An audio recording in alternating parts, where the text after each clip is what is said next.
Welcome to another Amazing World Top 10 episode. In today's video, we will be discussing the top 10 strangest last meal requests on death row. In some places in the world, if you commit a crime so bad, you could be sentenced to death. If you've been found guilty of a crime and are sentenced to death, you'll be placed on death row. While on death row, you'll await a date the state will carry out your sentence. The night before the sentence, the inmate can choose their last meal. We'll be looking at the strangest last meal requests while inmates are on death row. Number 10. A pitted olive. Seems like a pretty strange request, but some believe there is a meaning behind it. Victor Feguer was convicted of murder in 1960 after phoning physicians alphabetically from the local yellow pages. He eventually called Dr. Edward Bartels and proclaimed a woman needed medical attention. Feguer kidnapped and killed Dr. Bartels with a single gunshot to the head. The body was later found in a cornfield in Illinois. He was found arrested in Birmingham, Alabama after trying to sell Dr. Bartels' car to James B. Alford, who called the FBI after Feguer was unable to produce title papers for an out-of-state car. When convicted of these crimes, he was sentenced to death. Feguer appealed the conviction, but the motion was denied. President John F. Kennedy was contacted by Iowa's governor, Harold Hughes, and Feguer's attorney to grant him clemency, but this request was denied. On March 15, 1963, Feguer requested a single olive with the pit still inside. After he was executed, guards found the olive pit inside one of his suit pockets. He had explained to guards that he had hoped an olive tree would grow from his grave, as a sign of peace. Feguer was the last person to be given the death penalty in the state of Iowa. Number 9. Mint choc chip ice cream.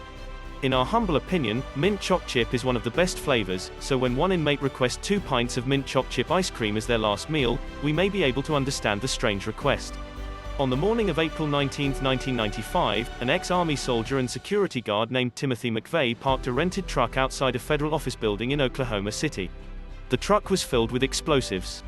Timothy McVeigh orchestrated the explosion that killed 168 people, including 19 children, and injuring a further 700.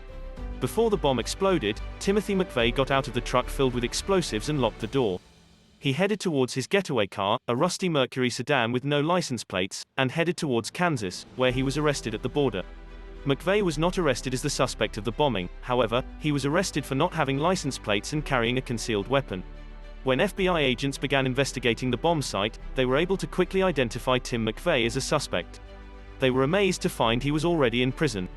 McVeigh was found guilty and sentenced to death by lethal injection for the Oklahoma bombing. On June 10, 2001, McVeigh requested 2 pints of mint choc chip ice cream as the choice of his last meal. Number 8. The Feast. In 2001, a jury convicted Stephen Michael Woods Jr. of capital murder and sentenced him to death by lethal injection. Stephen Woods Jr. was convicted of murdering a drug dealer and his wife after they lured the pair on the pretense of a drug deal. Woods Jr. then shot and killed the pair because one of them knew about a killing 2 months earlier. In 2004, Woods Jr. petitioned to media outlets for prisoner rights.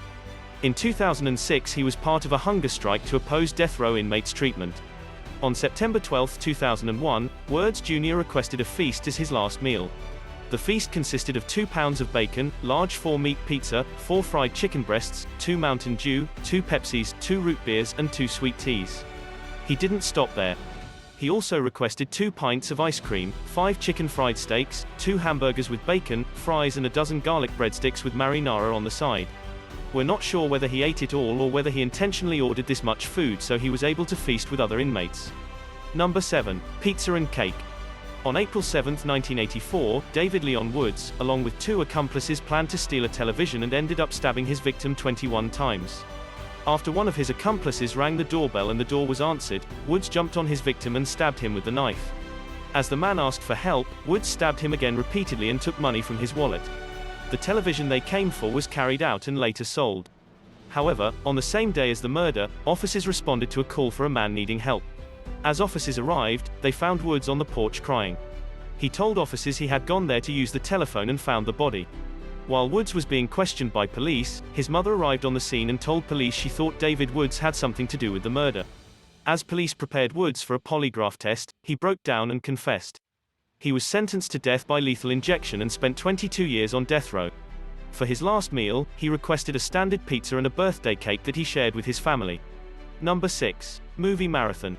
A nice meal while watching your favorite movie trilogy sounds like something most of us like to do from time to time. This is exactly what convicted murderer Ronnie Lee Gardner had requested be his final meal before his execution. In 1984, Ronnie Lee Gardner was found guilty of murdering a man during a robbery in Salt Lake City. For this crime, he received a life sentence. While being moved in April 1985 to a court hearing for the homicide, Gardner fatally shot an attorney while trying to flee. He was unsuccessful and was convicted for the murder of the attorney. For this crime, he received the death penalty. On June 17, 2010, Gardner requested a steak, a lobster tail, apple pie and vanilla ice cream. He wanted to have his last meal while watching the Lord of the Rings trilogy. Number 5. A cup of coffee. When you're just not hungry, you're not hungry, I guess. On October 8, 2002, Aileen Carol Wuornos didn't request anything for her last meal and instead she chose to have a cup of coffee. Wuornos was a serial killer, who murdered 7 men in Florida between 1989 and 1990. All 7 men were shot at point-blank range. Wuornos was a sex worker and claimed self-defense was the reason for murdering the 7 men.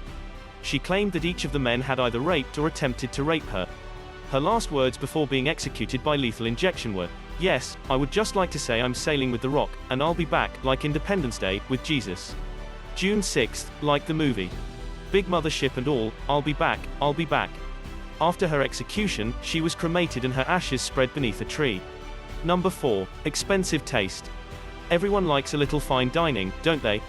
On July 12, 2005, Richard Dale Conklin served his death sentence when he was executed by lethal injection.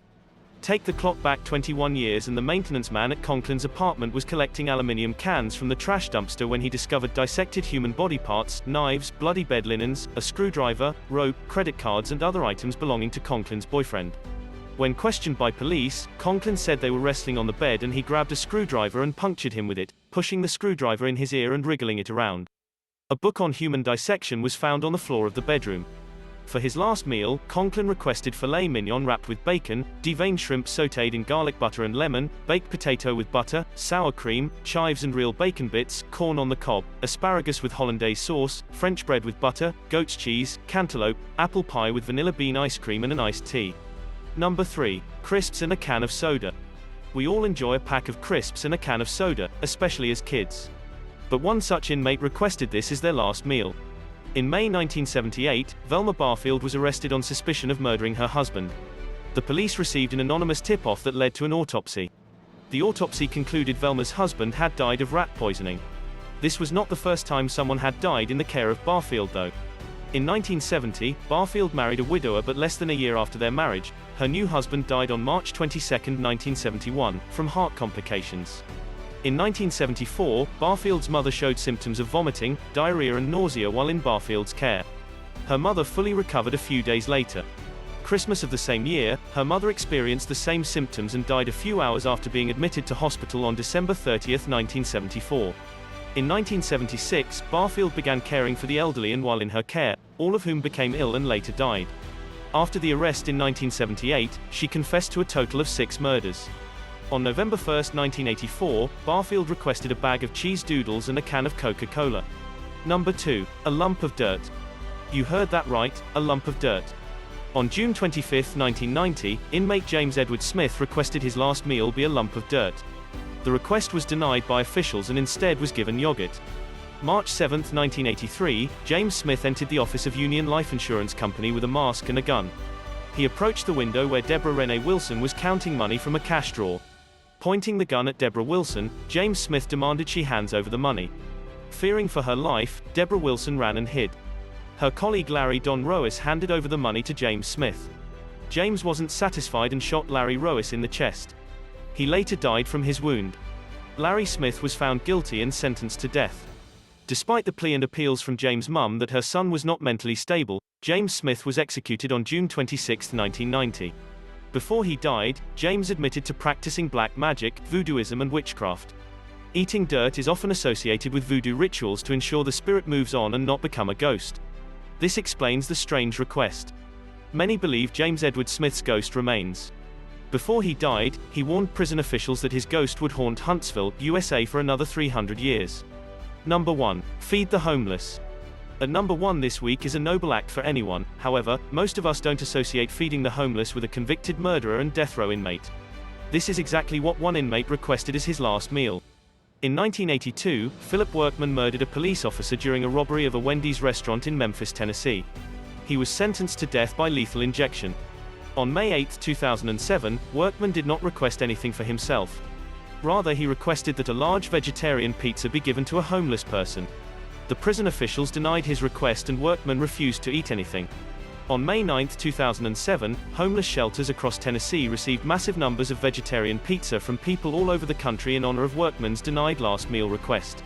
Workman's case was filled with controversy as ballistic evidence after the trial questioned whether the bullet which killed the officer was fired from Workman's gun. The opinion of the forensics expert suggested the bullet fired could not have killed the officer as the bullet passed through the body. The gun Workman had in his possession would not pass through a human body 90% of the time. The expert did not, however, examine the body and gave his opinion from photos. In 2005, a retired Memphis police officer swore in an affidavit that the Memphis police covered up details of the officer's shooting. That brings us to the end of today's strangest last meal requests. Let us know in the comments below which of these last meal requests was the strangest. Be sure to like, subscribe and share this video with your family and friends. Also, make sure to check out the channel's other amazing content. Thanks for watching. See you next time.